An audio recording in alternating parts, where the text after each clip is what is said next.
Finally আমার ইচ্ছেটা পূরণ হয়েই গেল। আসসালামু আলাইকুম, আপনারা সবাই কেমন আছেন? আশা করি ভালো আছেন। তো এদিকে আমার মেয়ের আজকে 3 মাস পূর্ণ হয়ে যাবে, তো এই জন্য ওর বাবা কেক আর কিছু ফল নিয়ে এসেছে, যেটা দিয়ে আমি ডেকোরেশন করব। আসলে ওর বাবাকে আমি ফোন করে বলে দিচ্ছিলাম এগুলো নিয়ে আসার জন্য। তো এগুলো যেহেতু নিয়ে আসছে, এগুলো সব আমি রেডি করে রেখেছি। তারপরে আমার মেয়েটাকে রেডি করে নিচ্ছিলাম। তো মাশাআল্লাহ দেখেন আর মেয়েটা কত খুশি, আজকে সে কেক কাটবে এই উপলক্ষে সে অনেক খুশি হয়েছে। তো আমি যেহেতু আজকে ডেকোরেশনটা করবো, ভাবলাম আপনাদের সাথে একটু শেয়ার করি। অবশ্যই আমার ভিডিওটি সবাই লাইক কমেন্ট করবেন।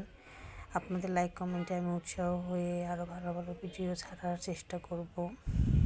যদিও আমার ভিডিও আপনাদের কাছে ভালো নাও লাগতে পারে, সবাই আমাকে সাপোর্ট করবেন প্লিজ।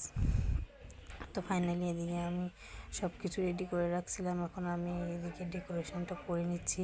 আমার অনেক দিনের ইচ্ছা ছিল আমার মেয়ের 3 মাসে আমি এরকম একটা ডেকোরেশন করব। তো ফাইনালি আমার আশাটা পূরণ হয়ে গেল।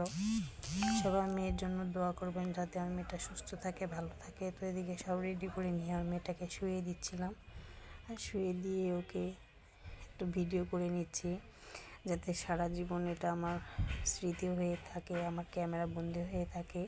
আমার মেয়েটা বড় হয়ে যেন দেখতে পারে ওর মা ওর জন্য বেশি কিছু করতে না পারলেও সামান্য কিছু করতে পেরেছে। আমার মেয়েটা জন্য সবাই ভালো দোয়া করবেন, যেন সুস্থ থাকে, ভালো থাকে। তো এদিকে একটু ভিডিও করে নেওয়ার পরে তারপরে আমার মেয়েটা দিয়ে কেক কাটাচ্ছিল ওর বাবা কোলে নিয়ে। আর কেক কাটতে গিয়ে দেখেন কি কাজটা হয়ে গেল, শেষেও পা কেকের মধ্যে দিয়ে দিয়েছে, যেটা দেখতে আমার কাছে খুবই ভালো লেগেছে।